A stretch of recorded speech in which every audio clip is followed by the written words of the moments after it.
Feynman.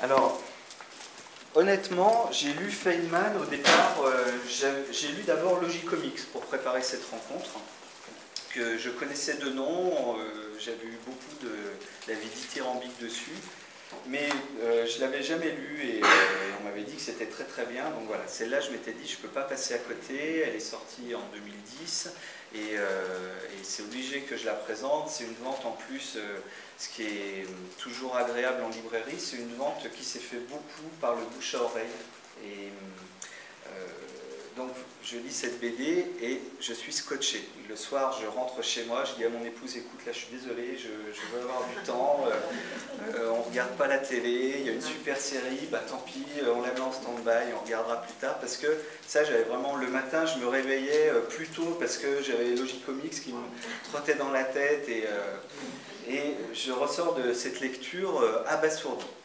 Et puis je commence Feynman et bah, je dois dire qu'après une lecture comme ça, je me dis ça va me paraître un peu fade, un peu. D'autant qu'au niveau du graphisme, je suis beaucoup plus sensible au graphisme de Logicomics qu'à celui de Feynman, qui est très stylé, mais voilà, en BD, il y a des styles avec lesquels on accroche plus que d'autres.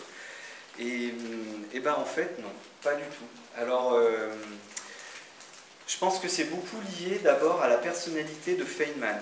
Si vous avez à découvrir un physicien, alors souvent les physiciens ou les mathématiciens sont plutôt des gens farfelus. Mais alors Feynman, il est puissance 10. C'était un gamin, je crois, du Bronx, enfin plutôt d'une banlieue américaine. Et un gamin brillant avec des parents, son père, je crois, devait être représentant, il vendait, alors c'était pas des assurances, mais bon, il avait un petit boulot commercial comme ça.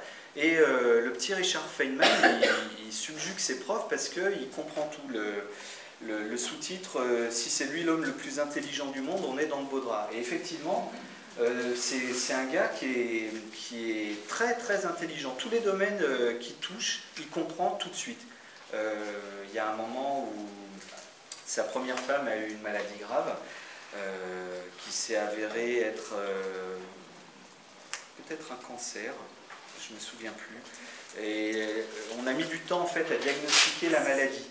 Et lui, en 2 ou 3 mois de temps, il s'est tapé tous les bouquins qui correspondaient aux symptômes qu'avait son épouse et il discutait comme un autre professionnel de la médecine avec les chirurgiens, avec les médecins, et il avait diagnostiqué la bonne maladie qu'avait son épouse alors que les médecins n'arrivaient pas à diagnostiquer. Il n'y avait qu'un médecin qui avait eu cette intuition, mais c'était un petit jeune et donc on ne l'écoutait pas beaucoup, et puis en fait il s'est avéré que c'est lui qui avait raison et que Feynman aussi avait eu raison, mais malgré tout il était derrière les médecins et ils ne pouvaient pas pouvaient pas aller contre leurs paroles, ils leur faisaient confiance d'ailleurs. Mais voilà, c'est quelqu'un de stupéfiant parce que très très brillant, très curieux, et surtout ce que j'ai trouvé attachant dans ce personnage de Feynman, c'est qu'il ne se la raconte pas du tout. Il est toujours enthousiaste dans les découvertes qu'il fait.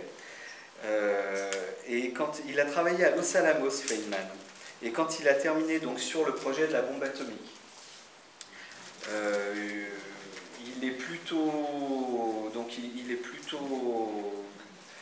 il va pas être pacifiste, par exemple, comme dans Logicomics avec Bertrand Russell, le logicien, qui lui était un pacifiste convaincu.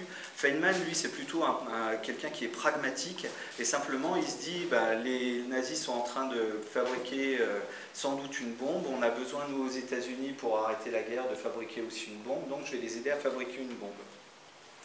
Et suite à cette expérience, en fait je vous raconte tout ça parce que suite à cette expérience, on lui fait des ponts en or pour pouvoir enseigner dans différentes universités.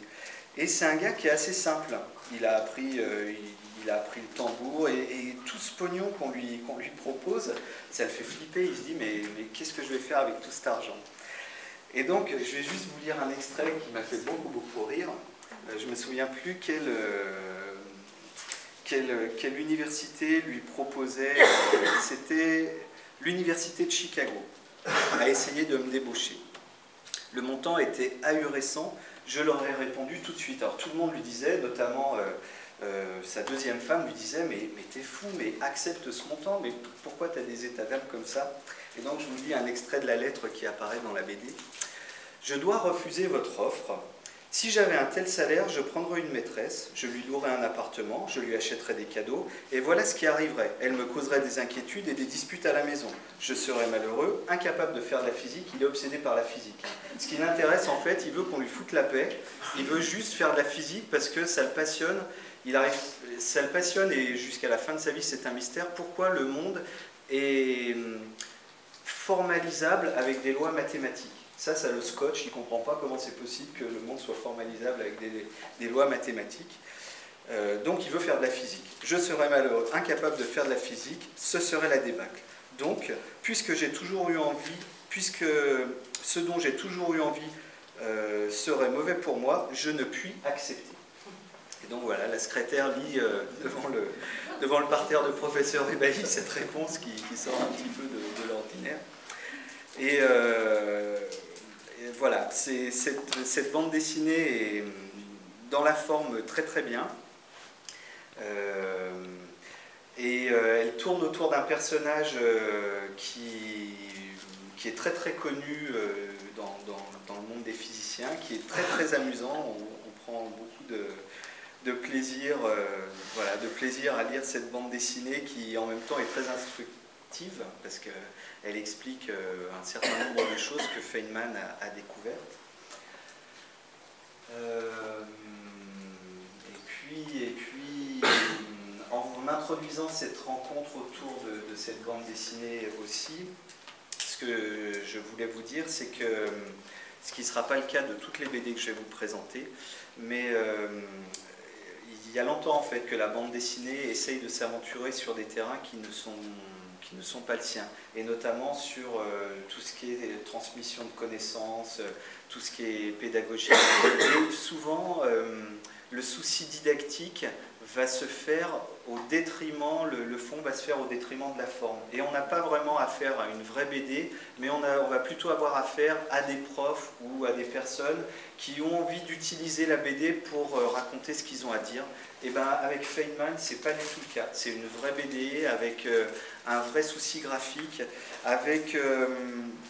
alors j'ai plus l'exemple, j'aurais dû noter la page, mais même dans la forme, il y a certaines formes et certains cadrages qui sont en relation avec les pensées physiques qu'il développe. Et notamment, il y a un moment où il parle des photons et où le graphisme s'estompe et se partitionne comme s'il était composé de photons. Enfin voilà, il y a une vraie recherche et ça par contre, à ma connaissance, peut-être que il y aurait des contre-exemples, mais à ma connaissance, c'est vraiment quelque chose qui est nouveau en bande dessinée.